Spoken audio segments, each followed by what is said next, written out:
আসসালামু আলাইকুম সবাইকে। কেমন আছেন সবাই? আশা করি সবাই ভালো আছেন, সুস্থ আছেন। আমিও আলহামদুলিল্লাহ ভালো আছি। তো প্রতিদিন তো সকাল থেকে কাজ শুরু করি। এটা হচ্ছে আগের দিন রাতে, যেহেতু মানে আজকে আর কি আমার আব্বার অপারেশন। তো শুরুতে সবার কাছে দোয়া চেয়ে নিচ্ছি, আমার আব্বার জন্য সবাই দোয়া করবেন। তো কিছুদিন আগে একটা অপারেশন হয়েছে, ওইটা হচ্ছে আর কি প্রস্রাবের নালীতে পাথর ছিল। তো এখন হচ্ছে যে কিডনির মধ্যে যে পাথরটা, যেহেতু আমার আব্বা অনেক বছর বিদেশে ছিল, প্রায় 13 বছর পর দেশে আসছে। তো আসলে ওইটা বুঝতে পারে নাই। এখন দেশে আসার পরে আর কি পরীক্ষা নিরীক্ষা করার পরে তারপর এটা ধরা পড়ছে যে পাথরটার অনেক বছর হয়েছে, 3টা পাথর। তো ওইটাই আর কি আজকে অপারেশন। তো সবাই দোয়া করবেন। তো সেজন্য সকালে যেহেতু যেতে হবে আর কি, তো রাত্রে আর কি কাজগুলো যতটা পারি আর কি করে নিচ্ছি, যেহেতু মেয়ে তো সবগুলা করতে গেলে সমস্যা হয়ে যাবে। তো এখানে খাওয়া দাওয়ার পরে যে থালা বাসনগুলো ছিল সেগুলো আর কি ধুয়ে রেখে দিলাম। আর যেহেতু ঘরের ভিতরেও কাজ চলতেছে, একটু সমস্যার মধ্যে আছি। ঘরের ভিতরের প্রায় বেশিরভাগ জিনিসই কিন্তু বের করা হয়ে গেছে, এই আর কি। আর গতকালকে যেহেতু গরু মাংস রান্না করেছি, তো কিছুটা আছে, তো সেজন্য ভাবলাম যে রুটি বানিয়ে দিয়ে যাই। রুটিটা আর কি ঘরে সবাই পছন্দ করে।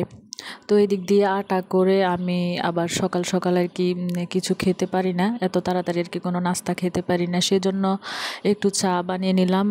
চা বানিয়ে আর কি খেয়ে তারপরে যাব একটা পরোটা বানিয়ে। তো এই দিক দিয়ে আটা করা হয়ে গেছে আমার। আটাটা আমি সুন্দর করে আর কি মেখে তারপরে রুটি বানানো শুরু করব। তো সবগুলা কিন্তু আমি বানাতে গেলে আমার দেরি হয়ে যাবে। তো আমি আগে 5-6টা আর কি আমার জন্য আর আমার হাজব্যান্ডের জন্য আর কি বানাবো, তারপরে বাকিটা বানিয়ে রেখে দিয়ে যাব। মেয়ে তো এখনও ঘুমাচ্ছে, তো মেয়ে উঠে আর কি তারপরে এগুলা খোলাই দিবে।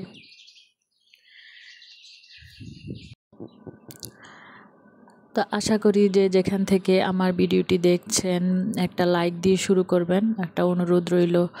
আর যারা নতুন আজকে আমার চ্যানেলে জয়েন হয়েছেন, আশা করি সাবস্ক্রাইব করে আমার পাশে থাকবেন। আসলে সাবস্ক্রাইবের পরিমাণও তো কম, যেহেতু নতুন। সবাই তো আসলে সুন্দরের পূজারী হয়ে থাকে, যেহেতু ভিডিওর কোয়ালিটি আসলে তত একটা ভালো না।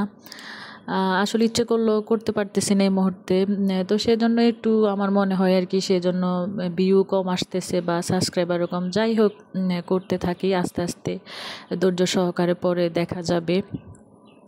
এমন তো না যে এটা আমার করতে হবে বা এটা থেকে আমার টাকা ইনকাম করতে হবে, এটা হচ্ছে শখের জন্য আর কি করতেছি। আসলে অনেক আগে থেকে আমার ইচ্ছে ছিল আর কি ব্লগ করার বা ভিডিও করার, সেজন্যই আর কি। তো হয়ে ওঠেনি, এখন আর কি করতেছি। যাই হোক, দেখা যাক কি হয়। তো এই দিক দিয়ে কিন্তু আমার রুটি আমি প্রথমে 5-6টা আগেই তো বললাম বানিয়েছি। তো আমার হাজব্যান্ড আর কি আমি আর কি আগে খেয়ে নিব।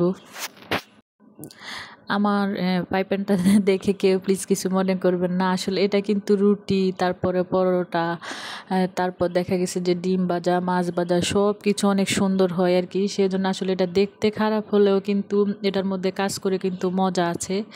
আর এটা কিন্তু নন স্টিকের না, এটা হচ্ছে আমার ভাইয়া আর কি বিদেশ থেকে আর কি আনছিল অনেকগুলাই। তো আমিও একটা নিয়ে আসছিলাম, কিন্তু এটা দেখতে এমন হলো, কিন্তু এটা কাজ করলে অনেক ভালো। মাছ সব কিছু সুন্দর উঠে যায়, সব কিছুই করা যায়। আর আমি গ্যাসের মধ্যে দেখা গেছে যে এটার মধ্যেই সব কিছু করি, তাই প্লিজ কেউ কিছু মনে করবেন না, এটা একটু দেখতে খারাপ দেখা যায়। তো এদিক দিয়ে আমার ফার্মের ডিম ছিল না ঘরে, এখন বাজি কিনতে পাঠাইছি। তো বাজি আস্তে আস্তে দেরি হয়ে যাবে, সেজন্য ভাবলাম যে আগে দেশি মুরগির ডিম আছে ঘরে, 2টা ডিম ভেজে আগে আমার হাজব্যান্ডকে দিয়ে দেই, উনি আবার বের হয়ে যাবে আর কি। তো ওনাকে আগে ডিম ভেজে দিয়ে দিলাম। মাঝখানে আবার কিন্তু এর আগে যে জিব্বার মাংস আনছিল, তো ওইগুলা কিন্তু রাতে আমি নর্মাল ফ্রিজে আর কি নামিয়ে রেখেছিলাম যাতে বরফটা গলে যায়। আর পেঁয়াজও কিন্তু রাতেই আমি কেটে রেখেছি, যাতে সকালবেলা শর্টকাটে আর কি রান্না করতে পারি। তো সব কিছু মোটামুটি রাতে যতটুকু করা যায় আর কি ততটুকু কিন্তু করে রেখেছি আর কি। আর একটা কথা, আমি কিন্তু এই 2 দিন হসপিটালেই থাকবো আমার আব্বার সাথে। তো কারো ভিডিও যদি দেখতে না পারি কেউ প্লিজ মন খারাপ করবে না। চেষ্টা করব, হসপিটালে বসে কিন্তু দেখা যায় আর কি, ভিডিও দেখা যায়। তারপরও যদি কারোটা আর কি বাদ যায়, যেহেতু এটা একটু বড় অপারেশন হয়েছে, একটু হয়তো ব্যস্ত থাকবো। সো সেজন্য আর কি বলতেছি, যদি কারো ভিডিও মিস হয়ে যায় প্লিজ কেউ কিছু মনে করবে না, আমি অবশ্যই পরে দেখে নেব। তো এদিক দিয়ে কিন্তু আমি মশলা কষিয়ে কিন্তু জিহ্বার মাংসগুলো কিন্তু আগে ধুয়ে আর কি জড়িয়ে রেখেছি। তো এগুলো আর কি সুন্দর মতো কষিয়ে আর কি, পুরাটা আসলে রান্না করতে পারবো না আমি। এটা কষানোর পরে প্রেশার কুকারে সিদ্ধ দিয়ে কিন্তু পরবর্তীতে আমি আর কি চলে গেছিলাম, পরে বাকিটা মেয়ে রান্না করেছে আর কি। আমার আব্বা কিন্তু আজকে 14-15 দিন ধরে কিন্তু হসপিটালে। তো আমি কিন্তু প্রথমে 4 দিন আর কি থেকে আসছিলাম। তারপর আমার ছোট বোন আর কি 8-9 দিনের মতো ছিল। আমার ছোট বোনও কিন্তু অসুস্থ হয়ে গেছে। আসলে এই কাজের মধ্যে আমি যেতাম না।